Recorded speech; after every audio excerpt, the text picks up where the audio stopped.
sports fans. This is Robert with WTP Sports Dudes here live on this Sunday morning, ready to do the WTP Sports Dudes 2026 SEC Conferences football preseason ranking. We're ranking all 16 teams on where we think they are right now before the season starts. We're going from 16 all the way up to 1. I got my man SEC Sean here with me, my buddy. Even though he's an Aggie fan and I'm a Longhorn, we get along like peanut butter and jelly. How you feeling this morning, SEC Sean? Good morning. Feeling good this morning, ready to get into this one. Been definitely looking forward to this one. This is obviously, you're in my conference. Our teams are both in this conference. I believe this conference was a lot easier to do in my mind than the ACC was. But your mic is a little bit choppy. Let's also welcome in our man post game sports to the podcast this morning. How you feeling this morning post game? Man, I feel good, and I'm excited to talk some SEC ball with y'all, man. This is one of the better conferences in America. I'm excited, and I'm really excited to see who you two gentlemen have winning the SEC this year. Yeah, let's give a shout out to our man Doug out there in the chat with us. He's also a Longhorn fan like I am. Love it, Doug. Appreciate you being here this morning. SEC Sean, you said that this was an easier one for you to do than the Big 12 and the ACC. Post game, how was it for you doing those other two in comparison to doing the SEC? Oh, yeah, I think I agree with SEC Sean on that statement. I think the SEC is a lot easier to rank preseason than those other two conferences because there's just so many unknowns in the Big 12 and the ACC. The SEC, I think I got a better handle on which teams are going to be good and which teams are not. Yeah, I think when we look at all of these teams in this SEC conference, we can see the talent disparity from the top to the bottom. But there's a middle pack, man, and it's like that one was tough for me, trying to figure out who was the teams when you start looking at 4 down to maybe 9, and then maybe from 10 down to 16. So those was a little bit difficult. But let's go ahead and get right into it. We got Arkansas as our number 16 team, ranked last in the preseason predictions. We're going to start with you post game. What's your thoughts on Arkansas, and do you think they're going to finish last? Yeah, I think Arkansas is a prime candidate to finish last in the SEC. They had a lot of turnover. They bring in a new head coach. It's just not the same program it's been in the latter years. The schedule, they start with North Alabama. They got Utah, Georgia, Tulsa, A&M, Tennessee, Vanderbilt, Missouri, Auburn, South Carolina, Texas, LSU. I can maybe see 2 wins, maybe. And I think Ryan Silverfield, their new coach from Memphis, is bringing a new style to that program, a new offense. We'll see how successful they're able to be in the SEC, but I just don't see it this year. I think it'll be a rebuild for Arkansas.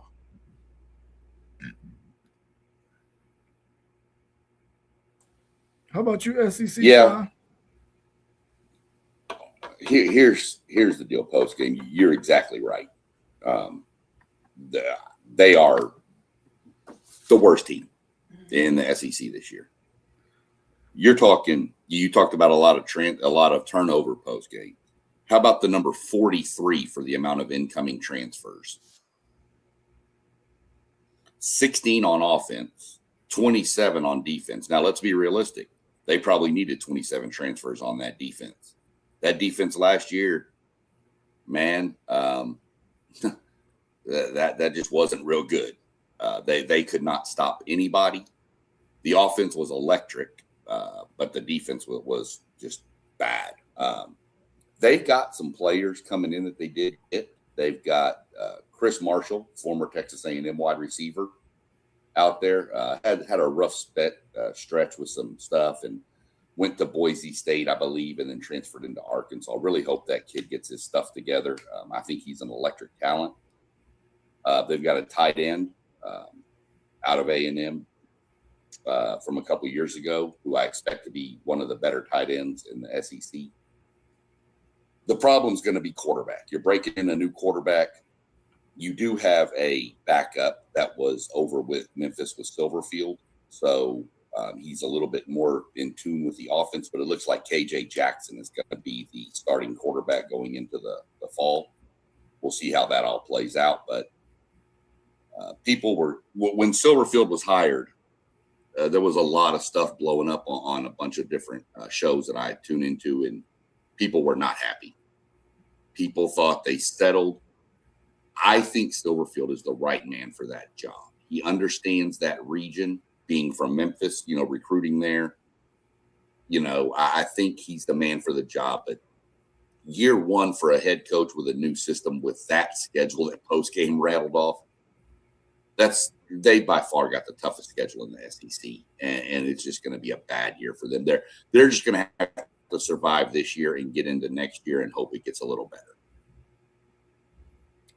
Yeah, I kind of feel sorry for Arkansas because you would think that, all of these years they've always been in the shadow of Oklahoma. They've always been in the shadow of Texas A&M. They've always been in the shadow of Texas.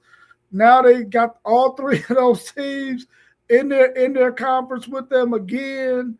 And Arkansas is one of those places where you would think that they could be better than the bottom of the pack. They got KJ Jackson, who will be competing against the Memphis transfer quarterback A.J. Hill. If I'm Jackson, I feel like, hey, man, I think I did enough last year that you wouldn't have to bring in a guy to compete with me, but I guess that's the best thing to do. I like KJ Jackson. I like the fact that he can throw a little bit and he can use his legs. I'm a big fan of the dual threat quarterback. I feel like they put so much pressure on the defense.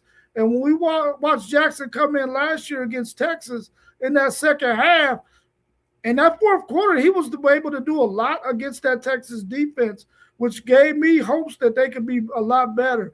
But when you lose that many guys and you got to bring that many guys in the transfer portal, it's just going to take a minute for them to gel. So hopefully they'll give this coach enough time to build it the way he built Memphis, and hopefully in the coming years, Arkansas won't be at the bottom of the barrel. But this year, I don't see them winning any games in the SEC, and they probably only win those two games like post-game said.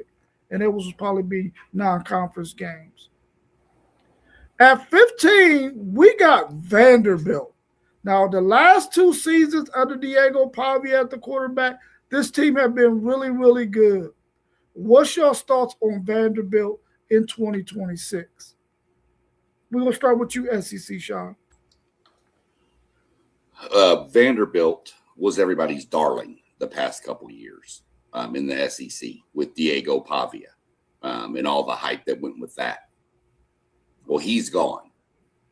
He's a big loss. However, they did, shockingly to I think everybody, at least in this room, go out and get Jared Curtis, who was the best quarterback they've ever had, 5-star, all this. But he's a freshman. He's probably going to start. Diego Pavia had a safety blanket named I can't even remember his first name, Stowers. Yeah. I wanted to say Kendall, but that was his sister, who was the volleyball player at A&M. So it wasn't him. But he was his safety blanket, and that kid was electric at tight end. You've got to replace both of those, which are too hard. I do really like their running back, Shedrick Alexander. I really like that kid. I think he's going to have a great season to take pressure off of Curtis and let him grow. Vanderbilt is the prime team we've spoke about before, where you don't want to play them later in the season because you're going to get the better version of Vanderbilt later in the season. The first few weeks, it's going to be a struggle, I think. We'll see how good of this will put Clark Lee's coaching to the test right here. How good of a coach are you? If you can get that team with all the turnover and everything you lost to 7 wins, Clark Lee's probably going to be getting calls from other schools to move on up. Yeah, I'm with y'all on Vanderbilt. Clark Lee, I got a lot of faith in. He's a former Notre Dame guy. I think he's done a really good job at the University of Vanderbilt, man. You would think it would be harder to get great recruits in. They have a high academic standard, but they get the number 1 pocket quarterback in the country. And I think he's going to start off slow. You mentioned Stowers, SEC Sean, but this Cole Spence guy at 6'7", in the middle of the field, I think he's going to be his safety blanket this season. And I think as the season progresses, I can see Vanderbilt being a better team. But to start off, I think they're going to be at the bottom of the barrel. Yeah, I'm not really high on Vanderbilt this year. I think they still got some rebuilding to do after you losing Pavia and some of the other talent that they had from last year. But I think in a couple of more years, if Clark Lee decides to stay there, they're going to be one of those teams that's going to be making some noise, and we're going to be excited about Vanderbilt again, like we have been for the past 2 years. I just feel like Vanderbilt has put themselves in a position, especially getting the number 1 pocket quarterback in the nation, of allowing themselves, even though they got the academic piece, and we talked about this yesterday, when you got the academics and you got a good football program and then you're in the SEC, you can beat out teams like Stanford and Cal for some of the better players in the country who are also academically driven. So I think this Vanderbilt team will be in the basement this year, but I think in the up and coming years, if their quarterback stays there, they're going to be a lot better, and we're going to be very, very excited about them in the very near future again. At number 14, we came in with Mississippi State. Give me your thoughts on Mississippi State. I really like their quarterback. And do you think this Mississippi State team can get higher than 14 at the end of the season?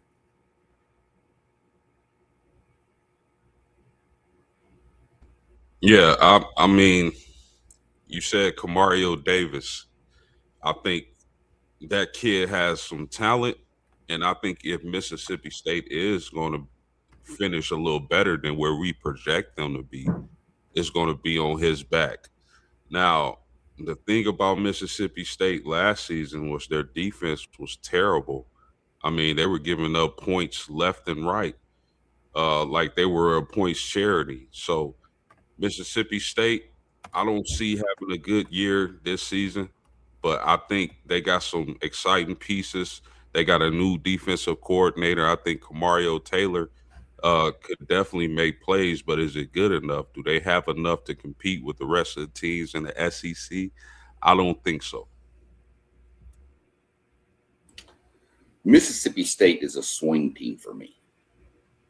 I have Mississippi State at the bottom of my rankings, but a lot of that's based on their schedule. They have a brutal stretch coming up. There is a stretch where it is bad. For example, they go South Carolina, followed by Missouri, followed by Bama, followed by LSU, followed by Oklahoma, followed by Texas. I really don't see them winning any of those games.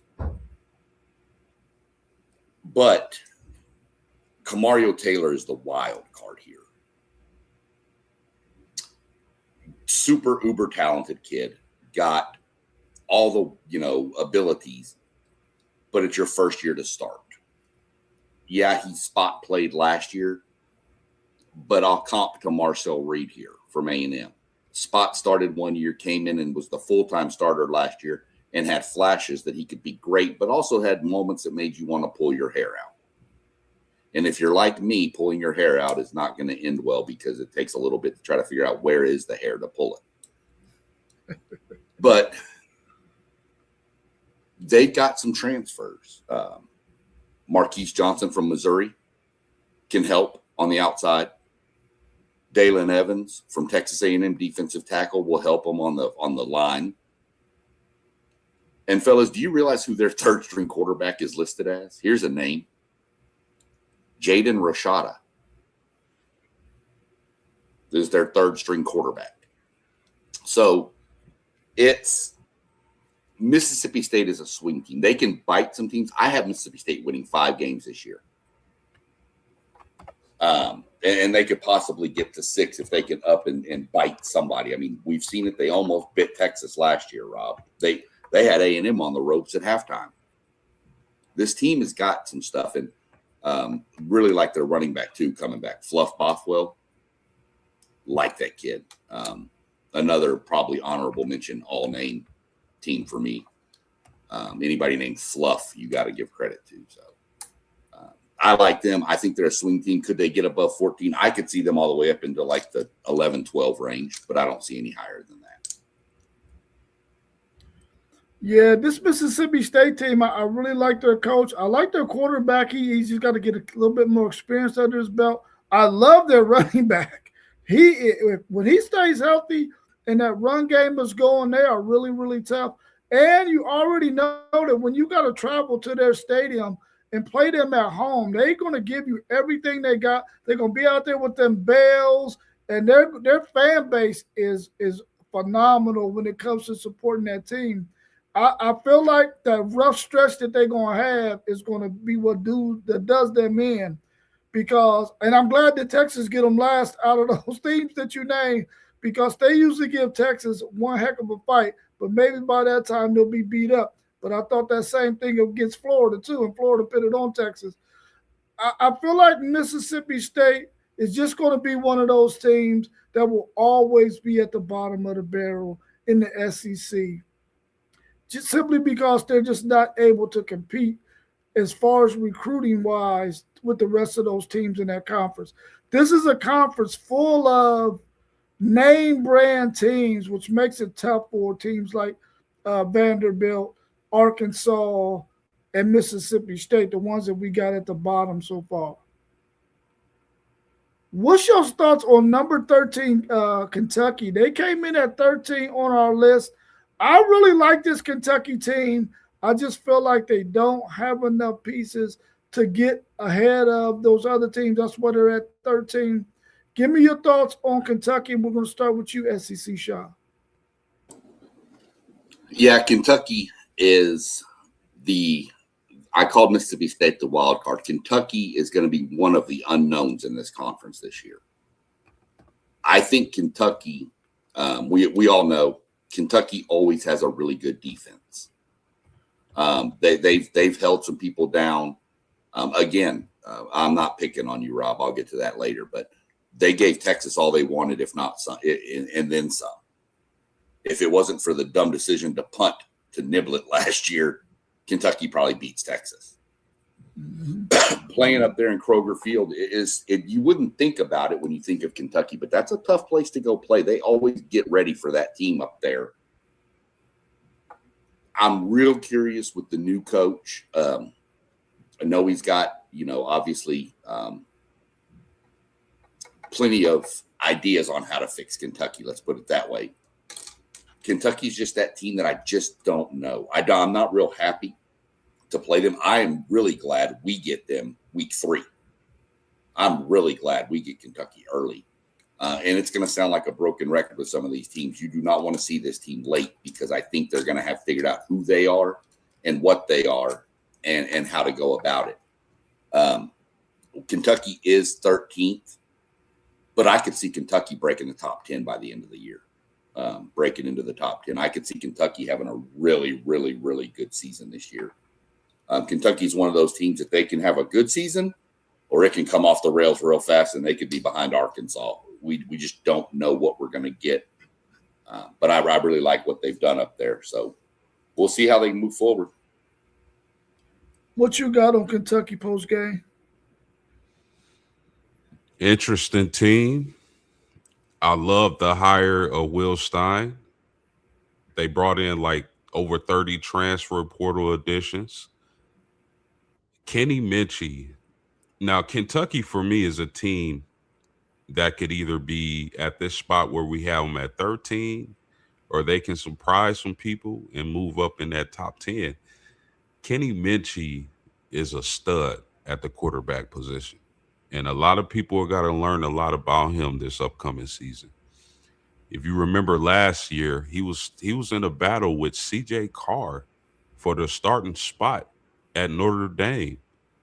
And I think the difference was between Kenny Minchie and CJ Carr is that it was some politics. You got to give CJ Carr the keys. You just got to, because he's so highly touted.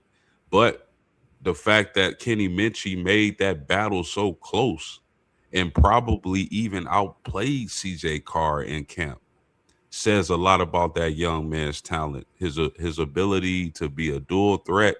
He can run, but don't think because he can run he can't pass. And I think that's a huge building block for Will Stein in this Kentucky program. So I'm excited to see them. Out of all the teams, the bottom tier teams in the SEC, this is the one that I'm looking at the most.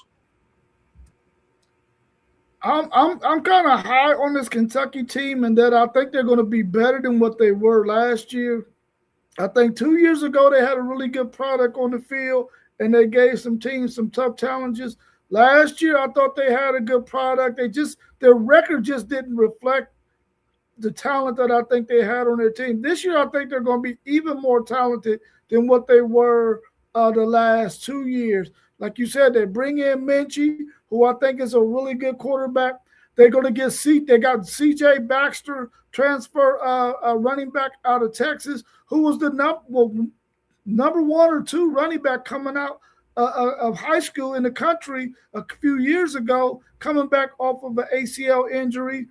This will give him 2 years removed from that surgery. I think he'll be a lot better.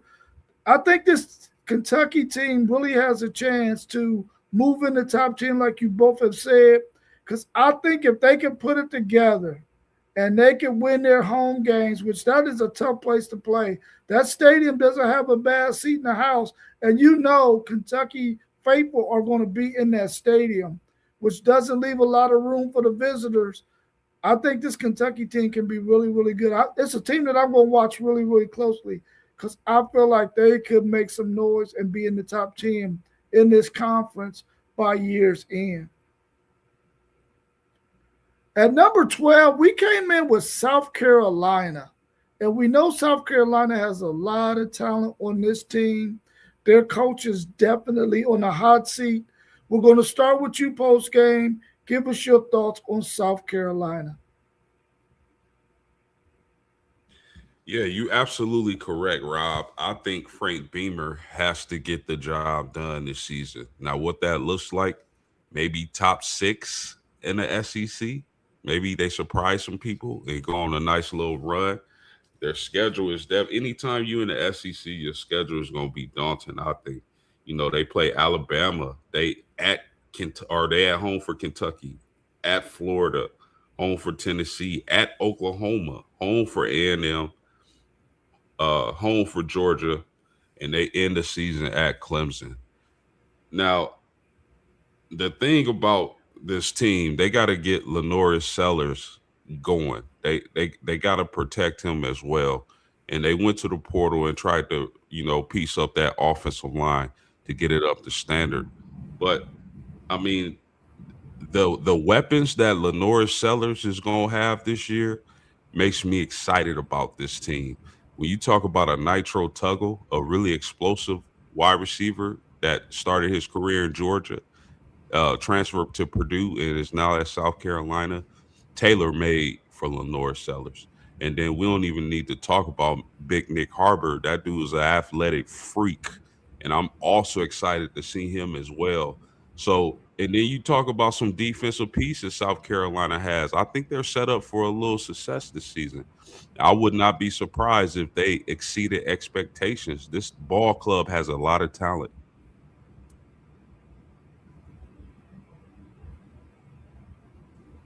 Yeah, South Carolina.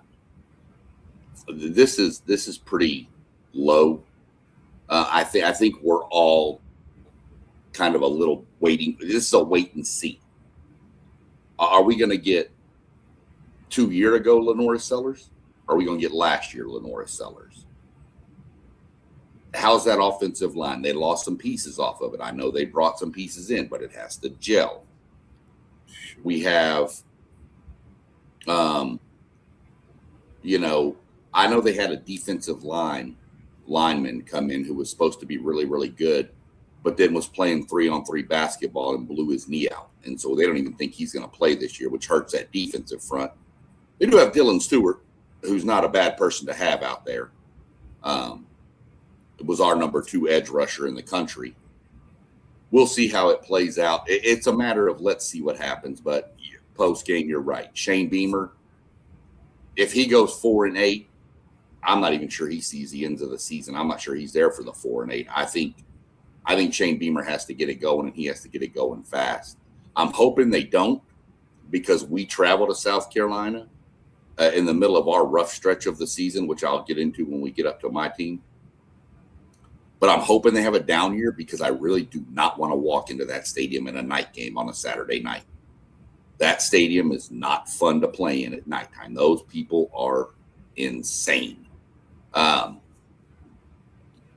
We'll see. South Carolina is where it starts really flipping for me, where we could see them move one way or the other. So we put them here. We'll see if they can progress from last year. Yeah, I'm anxious to see what South Carolina is going to do. They got some talent on that team. They got to really fix that defense. You can't allow Dylan Stewart to be getting double teamed because you don't have the rest of the guys in the front. If they could do that and allow Dylan Stewart to get after the quarterback, especially in those third and long distance situations, they can put themselves in a better position to win some games. I think that Lenore Sellers is the key. He has to go out there with ultra confidence. He has weapons around him that he can get the ball to. He has to make things happen. He can't be erratic. He can't be one of those indecisive quarterbacks. He's been in this system for a long time, and I think the future for Shane Beamer relies on Lenore Sellers. You can't have a talented quarterback like this and you don't maximize his talent. They have got to find a way to take advantage of the talent that he has and the talent he has around him so that they can be much better than number 12. Because I feel like this is a team that can definitely get on a run, especially at home. Like you said, SEC Sean, you do not want to go to South Carolina, especially at night, because I've been there and those fans are unbelievable when it comes to rooting for their team. So I think they're going to have to make some things happen so that they can end up higher than 12 where we got them in the preseason ranking. Let's bring our man T1 in on this discussion. How you feeling this morning, T1? Great on my road back to the city. How y'all fellas doing? Oh, we're doing well. Good to have some safe travels. We're talking about the SEC conference. We're going to the next team who we got ranked in the preseason. At number 11, we got Florida. We're going to start with you, SEC Sean. What do you think about this Florida team? They have a new head coach. They lose their quarterback, DJ Lagway. How do you see things going for this Florida team in 2026? But before I jump to Florida, let me mention one more thing about South Carolina I forgot to mention. This offense could be dynamic with the new OC out there. He's going to know. He's going to look for Nick Harbor. So we got to watch for that offense to see how it clicks in the first year in that system. But definitely wanted to remember that. Forgot to mention that about the new coordinator.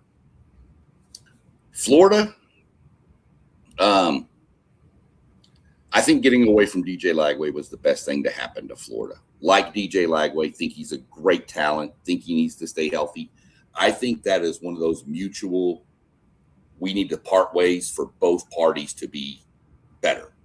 DJ Lagway needed a fresh start, and I think Florida needed a fresh start with the whole new coaching staff and everything coming in.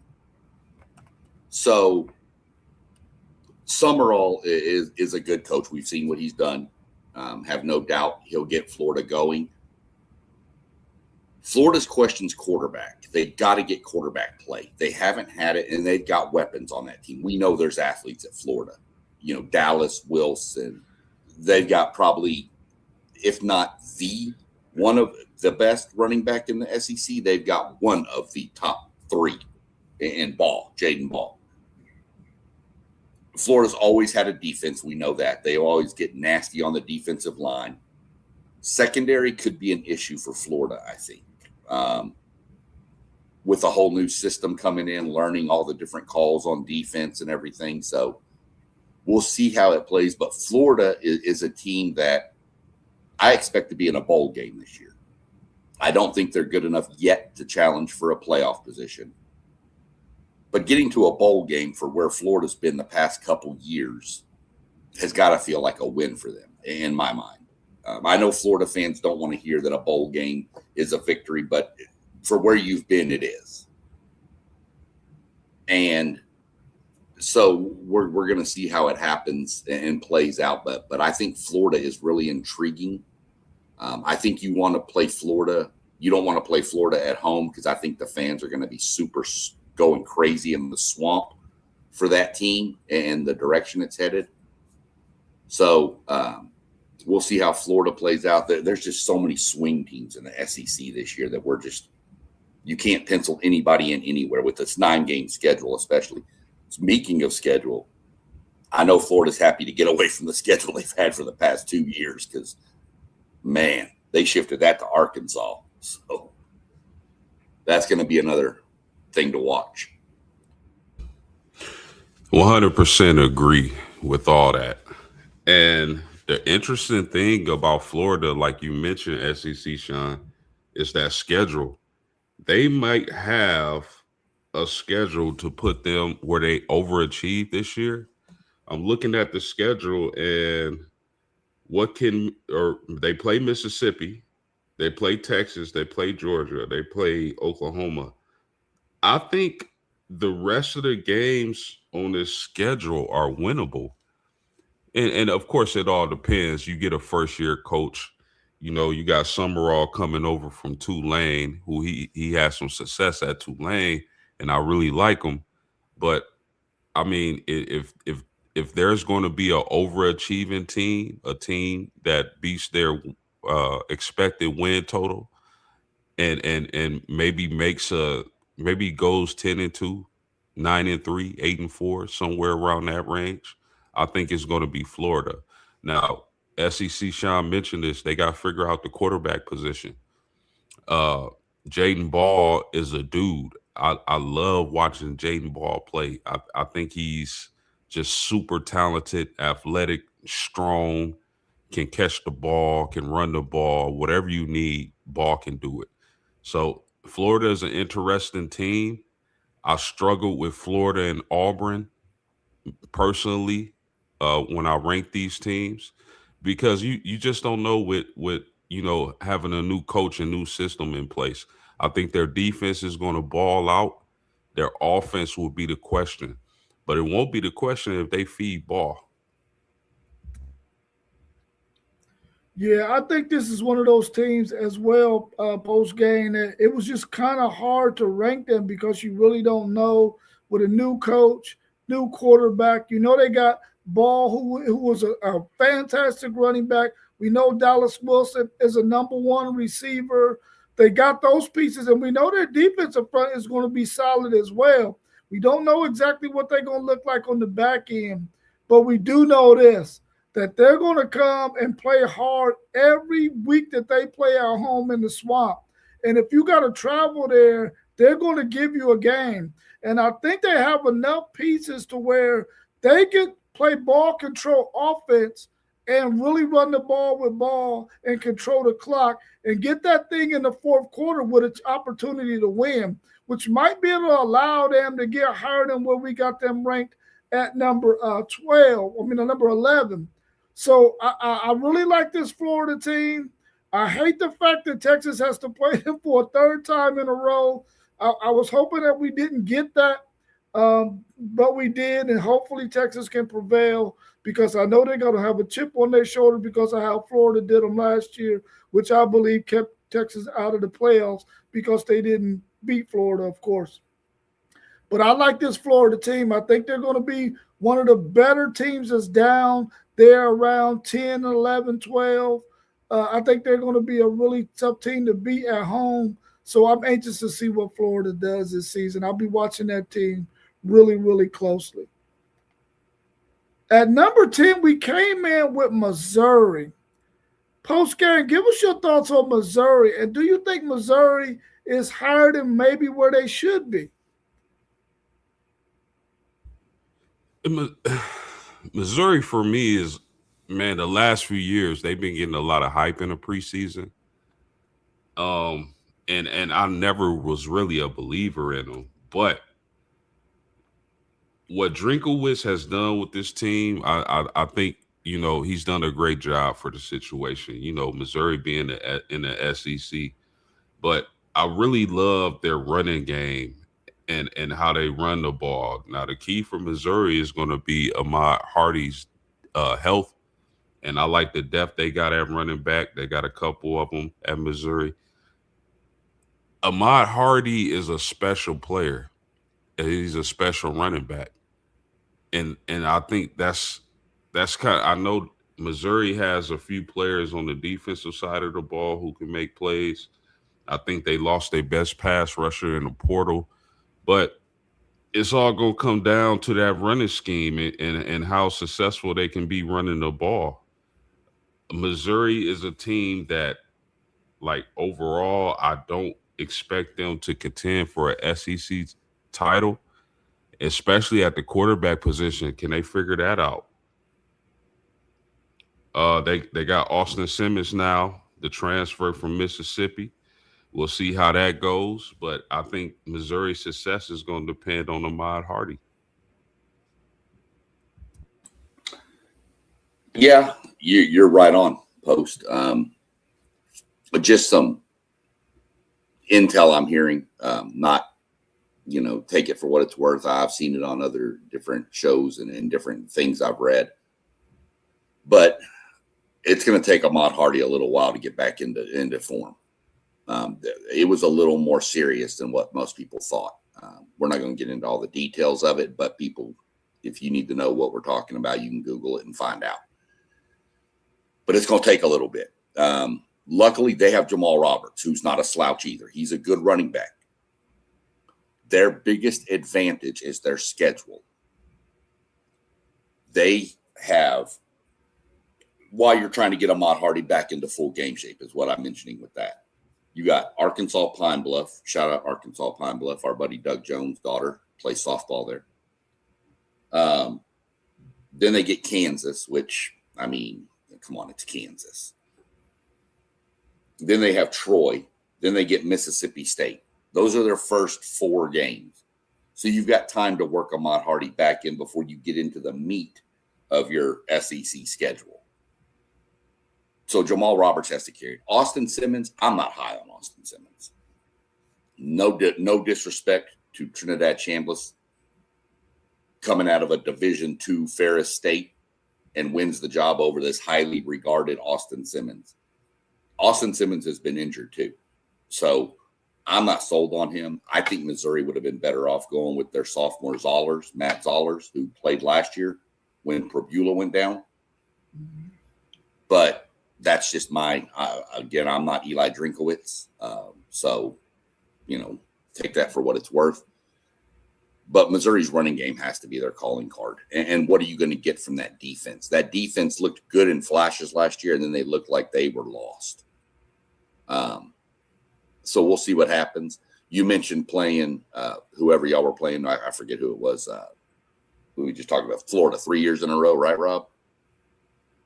I don't understand the scheduling as to why we have to go to Columbia, Missouri, and LSU both back-to-back years. But whatever. I mean, we'll deal with what we got. So we'll see what happens with it. I hope Ahmad Hardy makes a full recovery and comes back because I think he's really fun to watch, especially when he's not playing your team. But that defense has to get it. And this is my second head coach on a hot seat in the SEC. If he doesn't get them into the top 6 or whatever of the SEC, I think Drinkowitz is going to be some talk about it's time to move on. Yeah, it's probably going to be some talk about him moving on, but I still think he's a really good coach. That somebody will grab him as soon as he gets his firing papers. Somebody's going to grab him up. This Missouri team, for me, the thing I like about Missouri is the fact that we know they're going to run the football.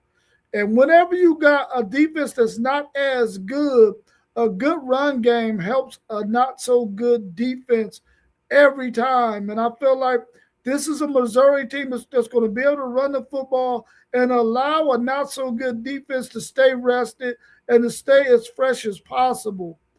The thing for Missouri is they're going to have to find a way to help Austin Simmons be able to complete some passes down the field, to be able to keep defenses playing honest so that they don't load that box up to stop that run game. And if they're able to do that, then I think Missouri can be one of those teams that could possibly get to 7 or 8 in this conference at the end of it. But I really don't think Missouri is going to be that great of a football team. But I am anxious to see what Ahmad Hardy does when he comes back. Of course, we got prayers for him, and we hope that he has the kind of recovery that it takes to allow him to be 100% healthy and get an opportunity to go to the next level and play in the NFL. At number 9, we come in with Auburn. And we're going to start with you, SEC Sean, because this Auburn team for the last couple of years has been a team that we haven't been able to really figure out. Really good defensively, but haven't been able to do anything offensively. They run the football a whole lot, and they run the football really well. How do you see Auburn faring this year in 2026? Exactly what you said. Good on defense. What are we doing on offense? New coach, Golish. Quarterback came with him, Byron Brown.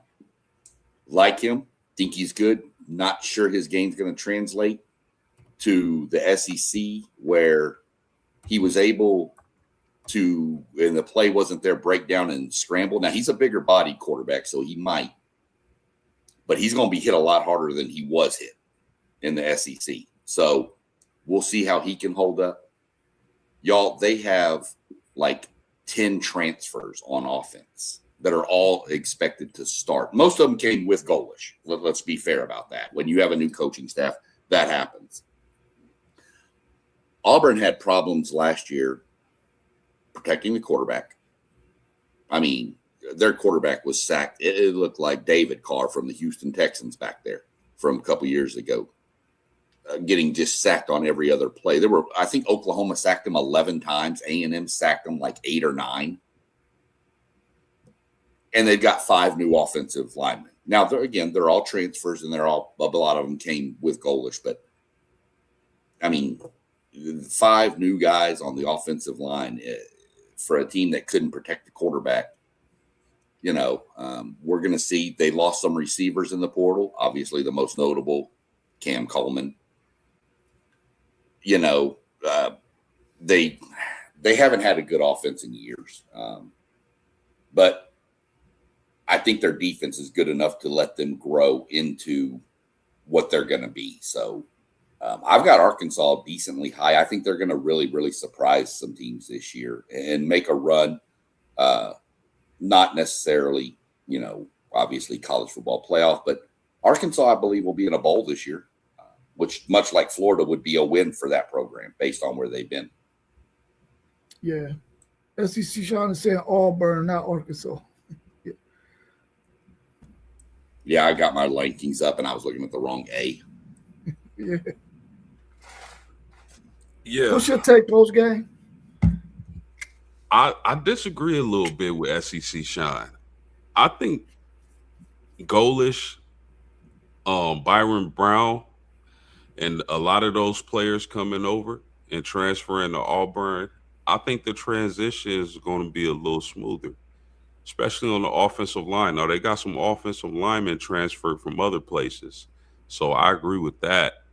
It's going to take some time to gel, but I think with them coming over with from South Florida and that system they had, and them getting the quarterback and a few of those receivers that Byron Brown had over there, I think the transition is going to be a little smoother than people expect.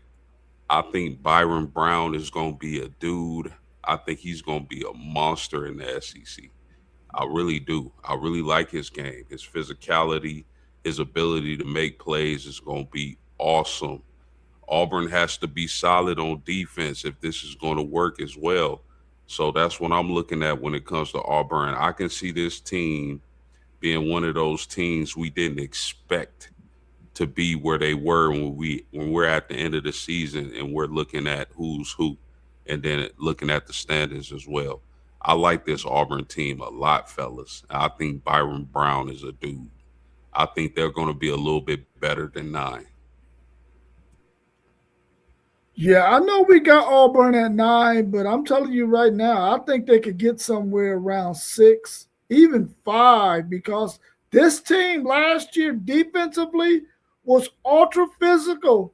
If you look at that South Florida team last year, that team was incredibly physical. So we know the coaching style that the new coach that they got Goldens, we know that he loves for it to be physical. And I think if you already come into an Auburn team who understands the physicality of the SEC and you couple that with a coach that knows that that's how he loves to play, I think this Auburn team has an opportunity to out physical the next few teams that we're going to talk about. And I think they could get up there around 5 or 6 at the end of the season because they were in some really close games last year and they didn't have any offense whatsoever outside of a run game. And if this year, if they could get a pass game going with Byron Brown, his ability to use his legs, a dual threat guy, along with an already good running game, I think Auburn can be really good in the SEC.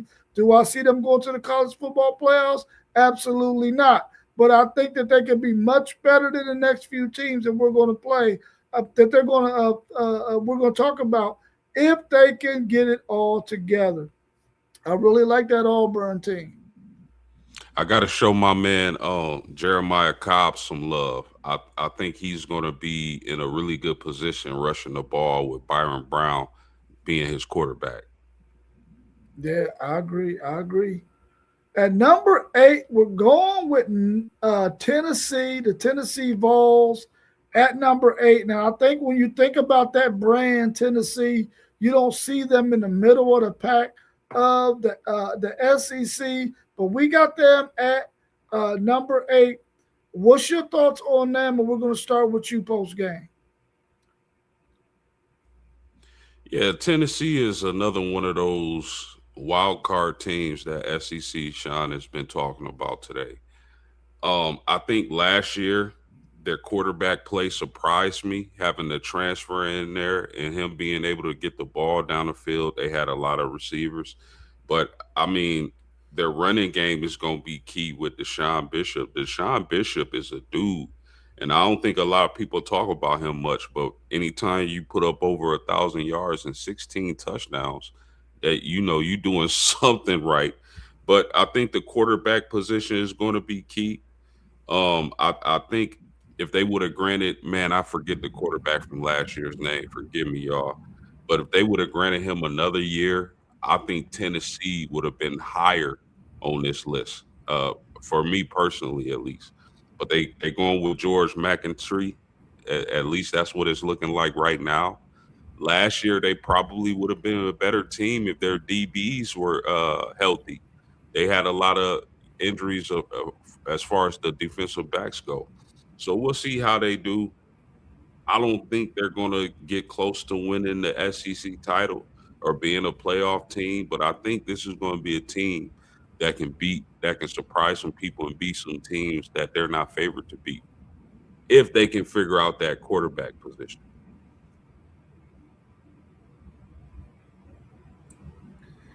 Yeah,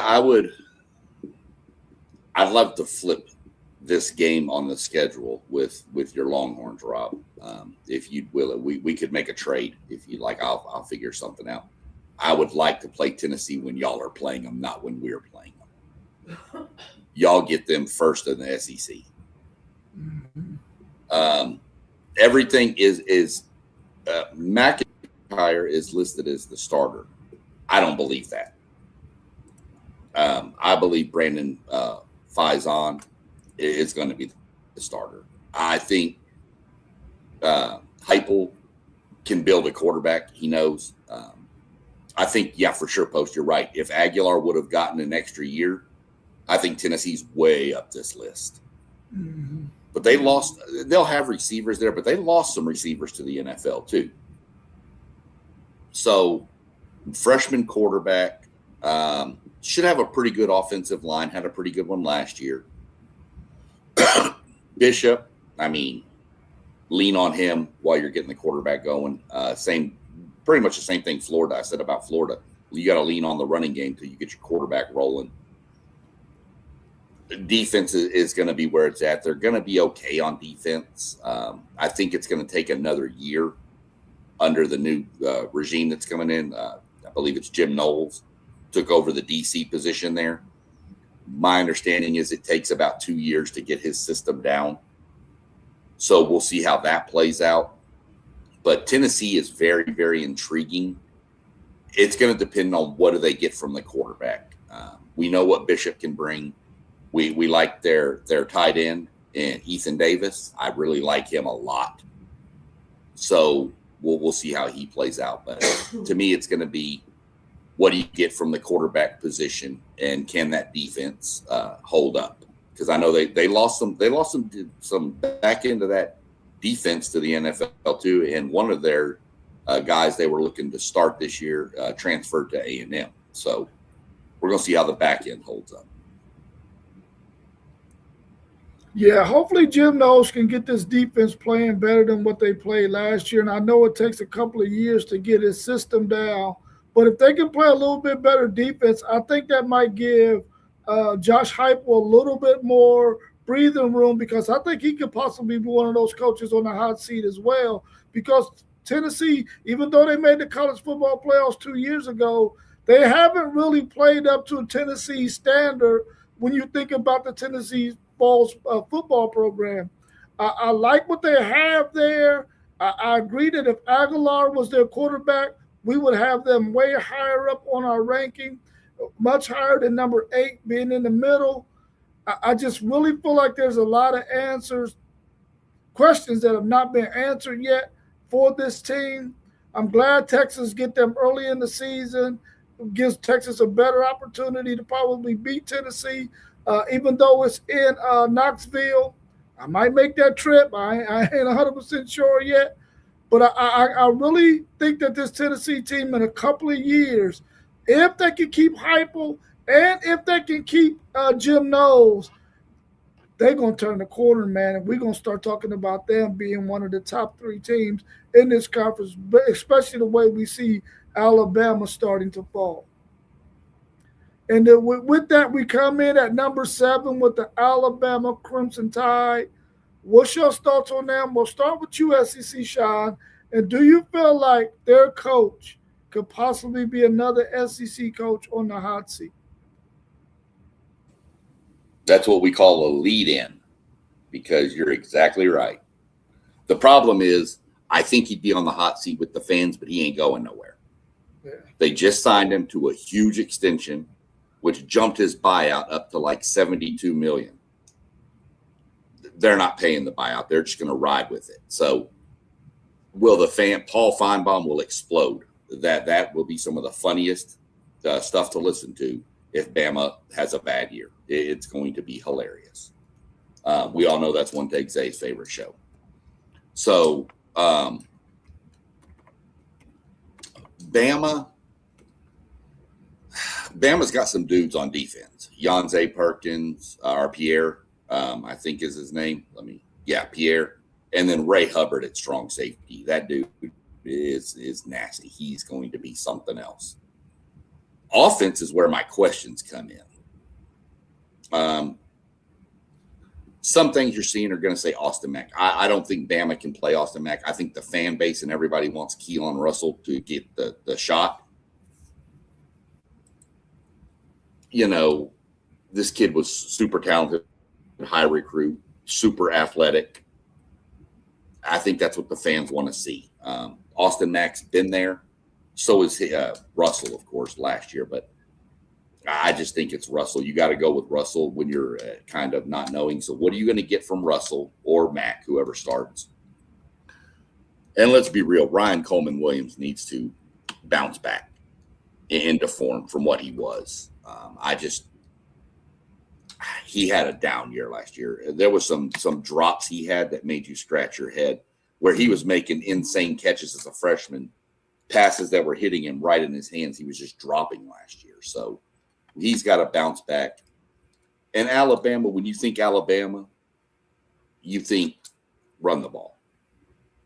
They've got to find a running game over there. It's been bad. I like their Daniel Hill. I think he's got the chance. But like a couple other teams we've mentioned, their offensive line was not good last year. So we're going to see what we get from Bama. To me, when was the last time you think Bama was rated 7th in this conference? That tells you how far it's kind of fallen down. And we're going to see what DeBoer can do this year, because, man, it's going to get a lot of clamoring if it goes bad this year. Yeah, man. I mean, off the barrel, the hire of Kalen DeBoer was a little funny style to me, because him coming from Washington to Alabama, it just didn't feel right to me. But he just, as SEC Sean just mentioned, he did get a huge extension. They did make the playoffs last year, whether you agree with them making it or not. So the problem is going to be who's going to start at quarterback. And whoever they do start, if I'm not mistaken, doesn't have a lot of starting experience. The key for Alabama is going to be getting back to running the ball. And I don't even know if they do that, because I'm not sure if DeBoer is that type of coach. Ryan Coleman Williams has to rebound, has to get back to himself. He's one of the most talented receivers in the country. He has to be a dude this year for Alabama to be successful. That defense has to get a little better. I know they lost a lot of players on that defensive line to the transfer portal. So we'll see if anybody steps up there. But I agree with SEC. The fans are going to turn on DeBoer before the administration does, unless he just goes out there and wins 2 or 3 games. Yeah, for me, Alabama just has not been the Alabama of old that has been super ultra physical, man. And I think that's a stigma that's on Kellen DeBoer. His teams at Washington were not physical. His team at Alabama has not been physical, and they've gotten away from that physicality that we know. In order to survive in the SEC, you have to be able to be physical. You got to be able to run the football. You got to be able to stop the run. And those are 2 components that this team has not really been able to do. And I think if Alabama is going to get back to the Alabama of old, they got to increase their physicality. I hope that Keelan Russell wins that starting position, because you want a dual threat guy there. And I've already said it a million times, the dual threat quarterback that can actually make some throws is dangerous. Ryan Coleman Williams, like you both have said, he has got to step up. But they got to understand who Ryan Coleman Williams is. He is not a guy that you can put in the slot and have him taking that kind of abuse. You got to put this guy on the outside and hunt one-on-one matchups so that he can get in the open field and make his moves and do things like that. You can't expect that guy to, to go in the trenches and catch passes across the middle against linebackers and strong safeties, man. He's going to get his block knocked off. I think Kellen DeBoer has got to get this thing turned around because the Alabama fans already want his head. Eventually, the administration going to want his head. Even though he made the college football playoffs last year, they were not a good team last year. And for me, I felt like they should not have made it only because they weren't playing good football at that time of the season. They were not looking good. But Alabama has an opportunity this year to fix some things, and I hope that they do. At number 6, we got Mississippi. We're going to start with you post-game. Give us your thoughts on Mississippi, and can they duplicate what they did last season? I don't know, Rob. I know they got great players. I know, Trinidad Chambliss just, man, he wows me. He wowed me all last year, bro. I love Trinidad Chambliss. The thing for me, now they go to Golden, who's more of a defensive minded coach, and he had some success last year when he replaced Kiffin for that playoff run. But now this is his team, 100%. They lose Lane Kiffin to LSU. They lose Charlie Weiss Jr. to LSU. I know those guys are super talented at Mississippi, but I just, you got to account for losing offensive minds like that, bro. At least 1 year after 1 year. Maybe in 2 or 3 years, everything is what it needs to be. But I just think there's going to be some kind of effect with losing brilliant offensive minds like that. I do like Mississippi, though. I do think they'll be a major player in the SEC. 6-5-4 in the rankings, I'm fine with. We'll see how good Trinidad Chambliss really is, bro, because like I said, they don't have Kiffin. They don't have Charlie Weiss Jr. I definitely think they'll be able to run the ball. Defense should be good, but they did lose a couple players off that defense that made that run in the playoffs last year. So this is probably the most interesting team in the SEC because you with all those factors I just mentioned, you want to see it play out. But I think they're going to be good. I think they're going to be one of the better teams in the SEC. Now, if you telling me they had Kiffin and White still, I would have them one. That's how much I think of those offensive minds.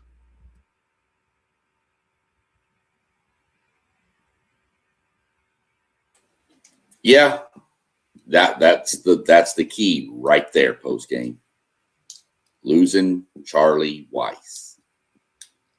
What are you going to get? We know the talent is there. Kewan Lacey. I mean, we've got him top 3 running back, probably top 5 in the country. We've got Trinidad Chambliss. We saw what he can do. They lost some receivers on offense too. Now, they brought in some guys, most notably Jonte Cook, who transferred in from Syracuse. And he had decent numbers at the beginning of the year until, of course, Syracuse's quarterback went down. And then his numbers fell off. But Jonte Cook, former Longhorn, I believe, if I'm not mistaken, never has really lived up to his potential. Super highly recruited receiver, just hasn't lived up to it. Defense is going to be the question. I know Golding is a defensive coach, but you lost some super key players off of there. But I think the offense is the biggest question to me is how do they call plays without Weiss there? Who steps up at receiver? Because you can't just turn the ball and hand it off or pitch it to Lacey and let Chambliss run around all the time. That's just not going to work. Eventually, that's going to get shut down. So one of these receivers has to step up, and that's going to be the key to me to take some pressure off. I think they're really good. I do not expect Mississippi to be in the playoff this year.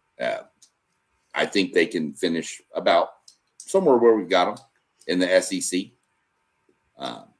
We'll see how that plays out, but I don't see Mississippi contending for any kind of playoff spot this year.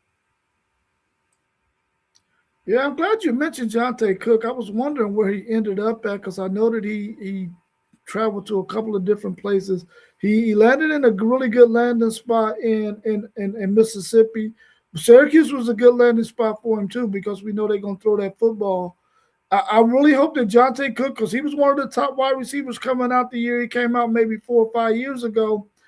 He had his ups and downs at Texas with some drops that eventually, got him benched and got him in the transfer portal. But I think if he got his mental together, he could be a really, really good wide receiver for Trinidad Chambliss.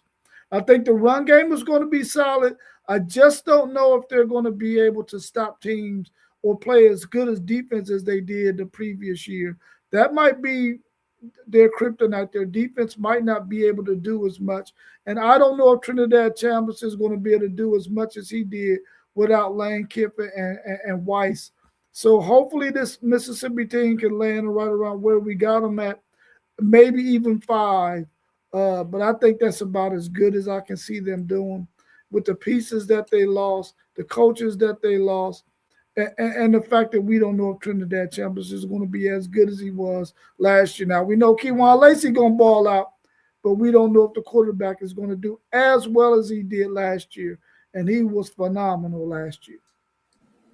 At number 5, we came in with Oklahoma. Oklahoma was a little tough for me to decide. Defensively, they're going to be really, really good again. Offensively, I don't know if they fixed that run game. We're going to start with you, SEC Sean. What's your thoughts on Oklahoma? Yeah, their defense is going to their defense is going to be good. I don't know that their defense is going to be last year good. That was an amazing defense last year. I do expect them to be good. I'm not going to lie. They are going to be a good defense, a really good defense. I don't think they're going to be last year's defense. Oklahoma has to figure it out. They're all the hype around Mateer. I think he's a good quarterback. I don't know about all the hype he gets, but I think he's good. I get he was injured last year too. Last year they couldn't run the ball. They could barely pass the ball.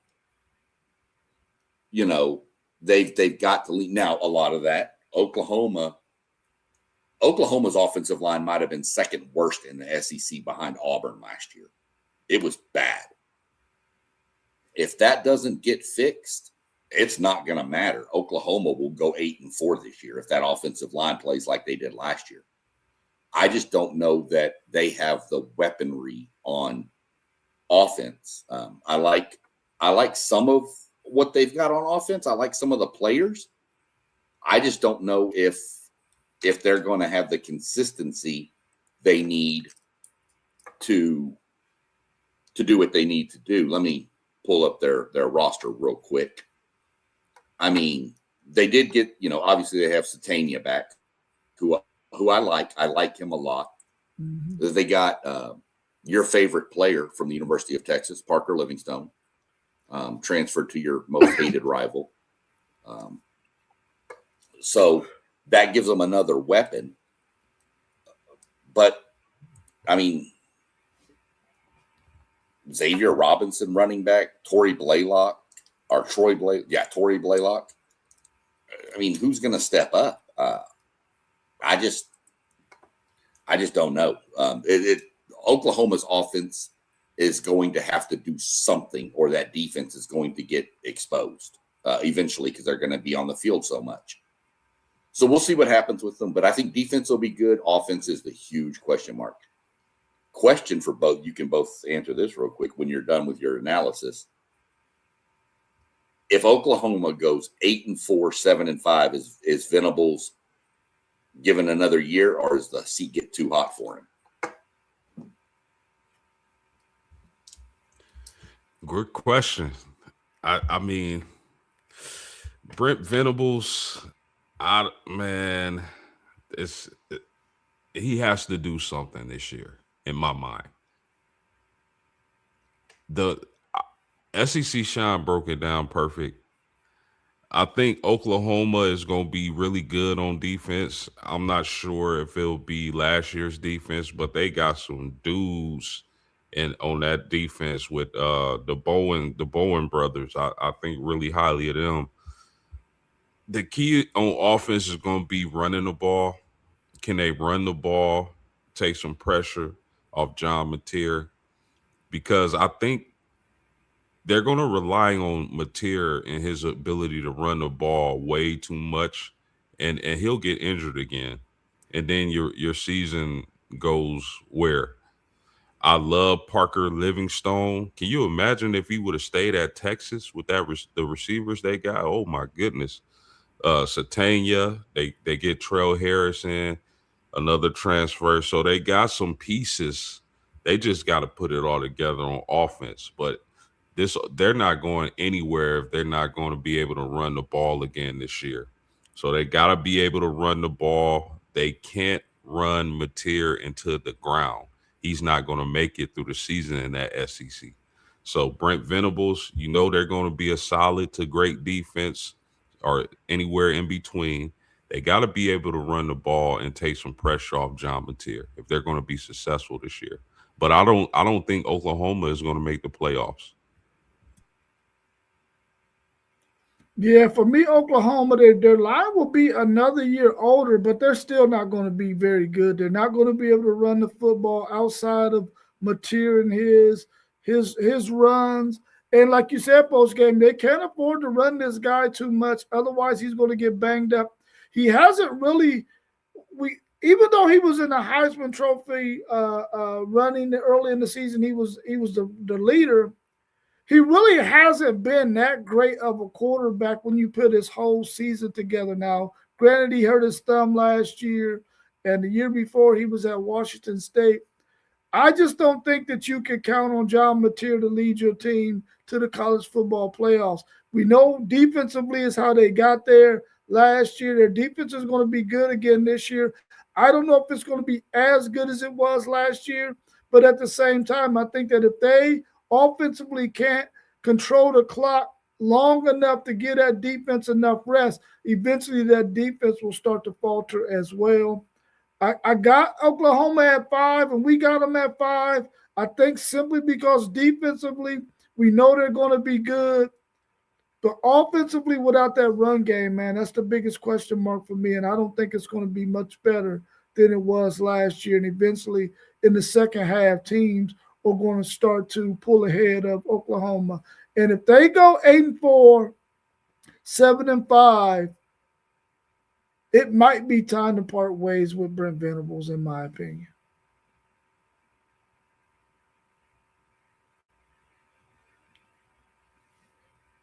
At number 4, we come in with LSU, a team that got a new head coach who we think is a really, really brilliant quarterback coach and a really brilliant offensive mind. We got LSU at 4. They haven't fared so well in the past couple of years. What do y'all think about LSU at number 4? And we're going to start with you post game. Yeah, excitement. If I'm a LSU fan, I'm excited. I'm excited to be done with the Brian Kelly era. I'm excited to bring in, as we just talked about, Lane Kiffin and Charlie Weiss Jr. Man, this could be a really explosive offense, man. It could be potentially the best offense in the SEC. Potentially.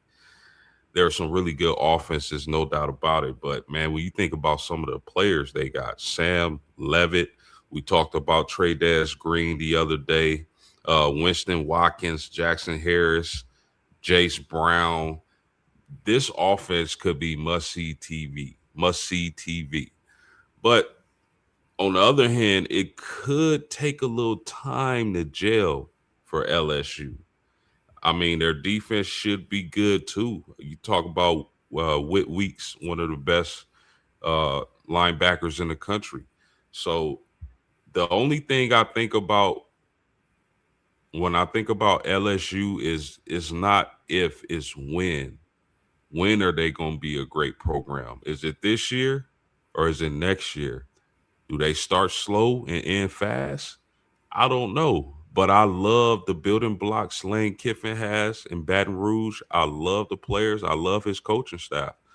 I think LSU is going to be a contender for that SEC championship game this year. And I think, unless it all depends on how fast they gel. Offensive line, quarterback, receivers. Is Sam Levitt healthy? I haven't even heard any updates on Sam Levitt. Is he going to be ready for fall camp or whatever the case may be? But LSU could be a really scary team, man. And if they gel, let me be clear, if they gel, they could be competing for the SEC championship. Or this may be the case where it may take we're excited about the names and the players that they were able to get on campus, but does it take a year to gel and kind of figure everything out and put everything in place? That's yet to be seen. But I love the talent LSU has, and I love their coaching staff as far as the offense goes. LSU. Man, Trey'Dez Green is that dude. Let's just go ahead and start it right there. Lane Kiffin's going to do everything in his power to get that dude the ball. Think a couple years back with Florida and Pitts. Just throw it up, let him go get it. He's never covered. What do you get from everybody else is the question mark. Sam Levitt, I'm hearing post-game that he should be ready to roll by fall camp, but I've mentioned it numerous times. That foot injury he has is one that is real easy to re-aggravate, and if it comes back, that's going to tank the season. I don't like what they have behind him at quarterback at all. The running back, I really like Barry. He was a freshman last year. I really like that guy.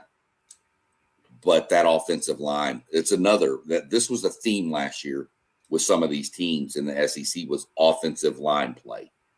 It was not good. So that has to fix right there. And I know they got the big number one, like offensive lineman Seaton from Colorado, I believe. So that helps, but that's one player out of 5.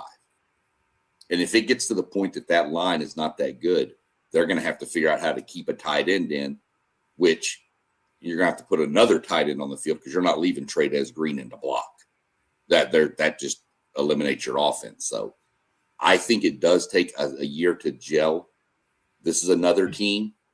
I had mentioned earlier, Rob, I'd like to switch schedules with you and play Tennessee as early as y'all had them, but I'd also not want to switch this game with you because we get them week 4. So I like where we got them. I'm curious what that defense can do. We know LSU has normally had a lot of DBs back there. I'm curious what that defense is going to do. You mentioned Whit Weeks, phenomenal, if he can stay healthy. Prince Will, that's what we're going to call him, transferred down there with him. So we're going to see how it plays out. The back end is a little bit sketchy to me this year, believe it or not, but they're kind of young. Sophomores and juniors, I say young, but here lately. We're going to see what Lane Kiffin can do. I think it's going to take another year, though. I think they will start slow. You'll find out about LSU within the first 4 weeks of the season when they've got Clemson and A&M. And by the way, before they play A&M, they travel to Ole Miss, which ought to be real fun. So we're going to find out about them early. They could be 1-3. And at that point, how does LSU react? We've seen LSU teams struggle, and it's almost like they just give up on the season and try to start working for next. And does that happen? Or do they say we can get better and then go from there? But I see LSU as 4th or 5th in this conference. Yeah, I will say this, and there 2 great takes from both of you on LSU. I will say this though: the SEC scheduling guys, they gave LSU a lot of favor, man. I mean, they go They go to Mississippi and they do go to Tennessee. But man, listen, they get Clemson at home. They get Alabama at home. They get Texas at home. And they get Texas A&M at home. Come on, man. The scheduling gods did them a real favor. But like you said, SEC, Sean, if they start this thing ugly, you know how they've been the last couple of years. They packed that thing up, man, and they are not ready to play no football. I don't think Lane Kiffin is going to let that happen. But the thing for me is Sam Levitt. Is Sam Levitt going to be able to produce the way a Lane Kiffin quarterback needs to produce? If he can, this LSU team can be dangerous. If not, they're going to have troubles. And I can see them falling from 4 down to maybe 7 or 8. But we'll have to see how this season goes. At number 3, we got the Texas A&M Aggies, SEC Sean's dudes. We're going to start with you post-game. Then we'll come to me and we'll let SEC Sean take the last bit of that. Let's start with you. What's your thoughts on Texas A&M? Yeah, man, I like this team. Last year, I liked this team. I was impressed with Texas A&M last year. Regardless of the thumbnail, I love their coach. I think he's the right man for the job. I think he's got Texas A&M pointing in the right direction.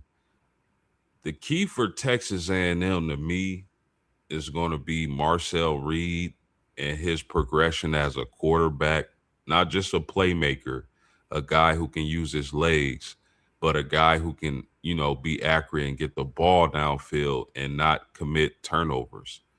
If he can do that with their wide receiver core, I think Texas A&M could really be in play to win, not only play for, but win the SEC championship this year. I really do. I think, when you talk about their style of play, they're going to be solid on defense. They're going to make plays on defense. Now, I'm not saying they don't have some areas they got to clean up, but you just trust their coach and getting that defense back together and getting it to a point where they can compete for an SEC title. But to me, it's all going to come down to Marcel Reed. I love Marcel Reed's game. I want to see him progress. I believe in him. I think he has a chance to be, one of the better quarterbacks in the SEC, along with Manning and Trinidad and a few others. But Texas A&M, I want to see these. This is one of the preseason teams I'm really want to see week 1, week 2, because I want to see the progress on Marcel Reed. Yeah, for me, I'm really high on this Texas A&M team. I really like Marcel Reed. I really like Mario Craver, and I know I've said it plenty of times. I think this is going to be one of the best quarterback wide receiver connections in the SEC this year. I really like the fact that Elko is starting to get the defensive guys that he wants in his system, bigger linebackers that fit the bill. He's always had a pretty decent defensive line. He's always had some good, decent edge rushers. His defensive backs are starting to round into shape, the kind that he likes to have on his team. Offensive line, I'm not 100% sure what they're going to look like, but if they can hold up and they can run the football and they can allow Marcel Reed to do a little bit of play action pass, a little bit of RPO, we can really see this Texas A&M offense really explode. They were scoring a lot of points last year and quickly. I think we're going to see a lot more of that this year. I'm really high on this Texas A&M team. And I think they're going to definitely be one of the top 3 teams in the conference. What's your take, SEC, Sean? Well, in the words of the great Cody Johnson, who played a concert at Nationwide Arena last night, welcome to the show, which is what we're going to put on. This team has lots of questions. Seriously, guys. Offensive line, defensive line are my 2 biggest questions. dropping 4 guys into the NFL draft off an offensive line. We saw a numerous. Y'all had it last year, Rob, replacing 4 starters. It doesn't go well early. We have tons of talent that we've recruited from the high school ranks there. Lamont Rogers being one. We brought in 4 starting offensive linemen from SEC teams. If they gel, which I trust they will. Adam Cushing, I love him as an offensive line coach. Post, you mentioned Marcel Reed. I'm not going to spend a lot of time on him. We all kind of know what we got there. Rob, you mentioned the receiving room. We know they're going to be good. Running backs. Somebody has to step up. Reuben Owens needs to live up to his potential. Him and Terry Bussey both need to do what they were projected out of high school, which goes to show don't always bank on stars being for great players. Those have to step up. Defensive, like I said, defensive line. I think our secondary is going to be phenomenal. Des Ricks is back. Dalton Brooks is back. Marcus Ratcliffe is back. You've got Brandon Arrington, super freshman, who's amazing during the spring game. But you've also got the transfer from Florida, Ricky Wright, I think, has transferred in to add some depth. You've got Tyreek or Bird out of Colorado, transferred in at the safety for some extra depth. You got Ray Coney at the linebacker. I like what Elko is doing. I believe Elko is the answer that A&M needed to finally get us to where we needed to be. We have to finish stronger. Going 11-0, losing to Texas, losing to Miami, it's a bitter taste, especially Miami at home, and a sloppy game for both teams. Let's be realistic. Defensive struggle. I think this is year 3 under Tommy Moffitt, one of the most legendary strength and conditioning coaches the SEC has ever seen. Was there when LSU was on all their runs. We'll see how it plays out. I think this is the year we see it take hold, but that's kind of my easy take on A&M. I know coming up as we get closer to the season, we'll do individual team previews and we'll get a little more in depth. But that's where I'm at with A&M right here. At number 2, we come in with Texas, and we'll start with you, SEC Sean. What's your thoughts on the Texas Longhorns? Uber talented. One of the most talented teams in the nation on paper. They have to put it together. You can't have these, as my dad used to say, these brain farts against teams like Florida. You can't walk in and think, I'm better than Kentucky and Mississippi State, and you're just going to win because the name on the jersey says Texas. They have to put it together. This is one of the most uber talented teams.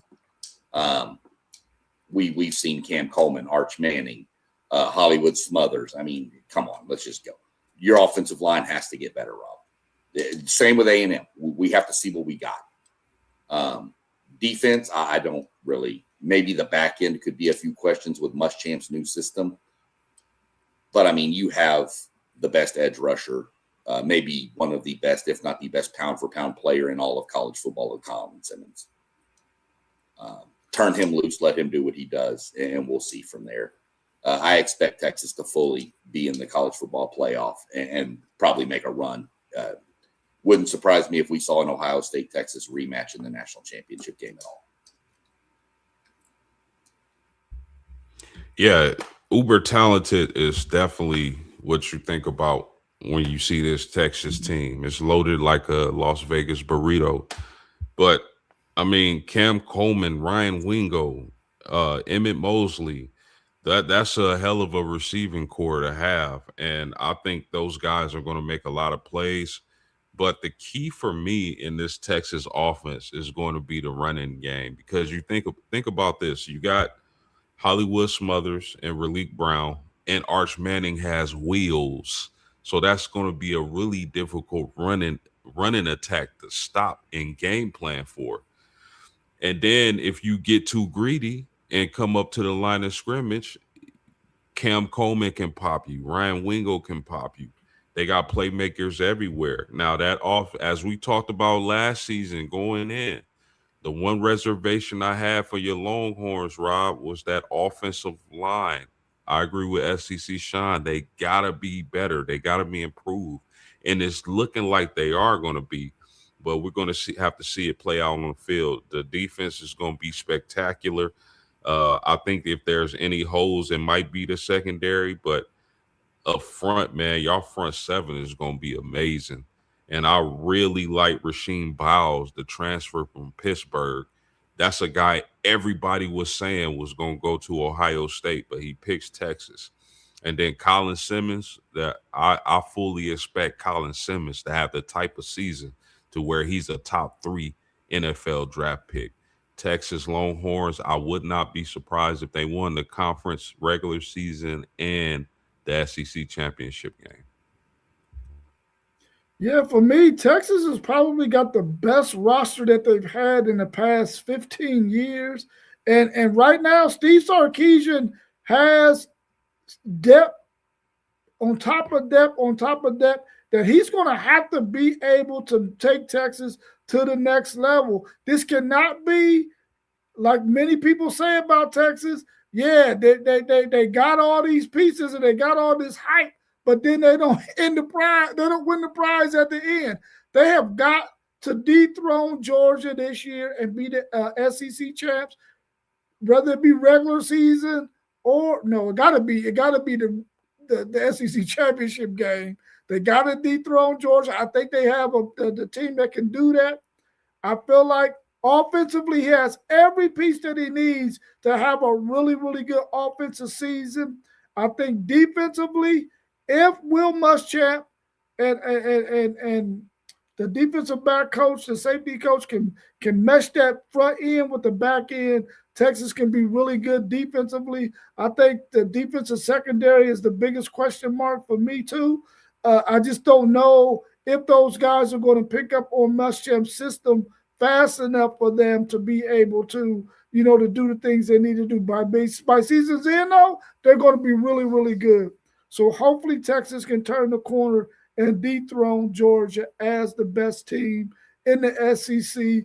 And with that being said, Georgia, we have them ranked number 1 preseason in the SEC. We'll start with you post game. Give us your thoughts on Georgia. Now, if there's one team who can knock Texas off and keep them from realizing their highest potential in winning the SEC, it's Georgia. And, head coach Kirby Smart. This is like, man, they returned so many guys, so many key players. Nate Frazier is going to be a monster, as we all know. He's one of the better running backs in the SEC. I fully expect Gunnar Stockton to take a step forward and be a really good quarterback. Not necessarily your traditional drop back, make plays in a pocket quarterback, but this is a guy who can make plays, using his legs, extending passing plays, so and things of that nature. But the player on offense that I'm going to highlight is Isaiah Canyon, the transfer from Georgia Tech. I know he didn't wow a lot of people with his numbers, only 480 yards and 4 touchdowns, but this guy is uber talented, as SEC Sean likes to say. And he's a big body wide receiver, 6'4", 205, and I think he's going to have a lot of opportunities to make plays in this Georgia offense. We all know that Georgia wants to run the ball, but I think getting Isaiah Canyon is going to help that offense out a lot, getting downfield and especially in the red zone if they're not running the ball in for a touchdown. Defense, we all know Kirby Smart. You can't even come to Georgia if you're not a good defender. So I expect the defense to be up to par. I definitely think that Texas is still this. I give the slight lean to Texas as far as winning the SEC title, but Georgia is right there. They're right there with Texas, and I haven't looked at their schedule yet, but I've heard rumblings of an undefeated season for Georgia, so that's going to be really exciting to see. But Kirby Smart, Gunnar Stockton, Nate Frazier, Isaiah Canyon, man, that this offense, if Gunnar Stockton is able to take that leap and get into that next echelon of quarterbacks in college football. Look out, this Georgia team is going to be extremely scary. Yeah, Georgia. Much like the past couple years, our nemesis has been Texas in the SEC. Georgia has been Texas's. Kirby Smart's Kirby Smart, y'all. Defense, I don't have any. They'll be fine. They're going to be fine on defense. I like what you mentioned post game with Cannon. I need to see it though. I like their tight end, Lucky, Lawson Lucky. I like him a lot. But Georgia wants to run the ball. We know that. Frazier is going to be a monster. We're going to see how that all happens. But somebody has to be that go-to for Stockton. I think I like him as a quarterback. I don't think he's not going to wow you with his numbers. He's not going to, be all that with all the hype and the stats, but he does what he needs to do. Defense, yeah. I just think Georgia's number one. I live by the mantra, to be the man, you got to beat the man. And nobody's done it recently. Talked about their schedule post-game. Here it is for you. Tennessee State, Western Kentucky, Arkansas, Oklahoma at home, Vanderbilt at home, at Alabama, Auburn at home, Florida at home, at Ole Miss, Missouri at home, at South Carolina, and then, of course, Georgia Tech. So, yeah, they got a very, very favorable schedule. Does that sound like undefeated? Does that sound like undefeated to y'all? Yes, sir. Easy. Yes, sir. Easy. That's why I need A&M to get really, really good so we can get favorable schedules from the SEC, because they love to give Bama and Georgia these cushy schedules. But, yeah, Georgia's Georgia, man. Let's just let it roll. Knock them off if you want. But to me, you really have, in my mind, I have three teams that could win the SEC. And the top three we mentioned, Georgia, Texas A&M. I don't see LSU or Oklahoma being in that mix. So. Yeah, I feel like Georgia is the king of the SEC. I mean, you can't put anybody at number one ahead of Georgia when Georgia has been the SEC champion for as long as I can remember. And at 57, I ain't remembering that far back. So I think that Georgia is the team to beat in the SEC. I think that I like Gunnar Stockton. I like the pieces they got. We know Kirby Smart is going to roll out one of the best defenses in the conference. And I just think until somebody beats them, they got to come in at number one. Our man, Tyne, 18188, said he has Ole Miss at number one. And I think for those of us on this panel, if they still had Weiss and still had Lane Kiffin with that team, and they probably wouldn't have lost the pieces that they lost, we probably would have had them right there at one or two ourselves. So that's a really good pick. I think when Georgia plays Oklahoma not having an offense that's going to be able to produce enough points, I don't think they beat Georgia. Anything else y'all want to add about the SEC before we go? Well, it ought to be a fun year. But I agree with you. If Lane Kiffin was still at Ole Miss, Lane Quitten, as I like to call him too, if he was at Ole Miss still, we would probably have them higher up. And if Brian Kelly was still at LSU, we'd probably have them further down. Maybe we can. I wonder if they can negotiate a trade post game. You want Brian Kelly back? Negatory. I didn't think so. Anything else you want to add post game before we go? Yeah, man, it's going to be exciting football season, man, and I can't wait. I know we getting closer and closer. We're about, 3-4 weeks out? About 4 weeks out, something like that. Man, it can't come faster. That's Christmas. That's Christmas for us.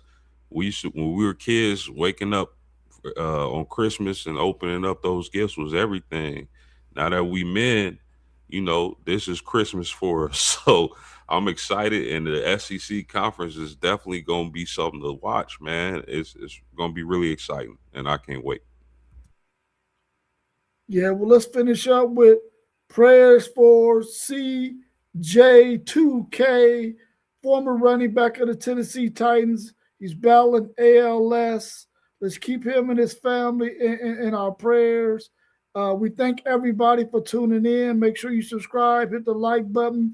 Tune in again on Tuesday. We'll be right back at 7:45, and SEC Sean will be hosting that, and we'll be talking about the top 10 defensive linemen in the country, the interior guys, the big hogs. So make sure you tune in. Go check us out on Spotify and on Patreon, and also go check out our website, WTP Sports News. And with that being said, we are out. Peace. Peace.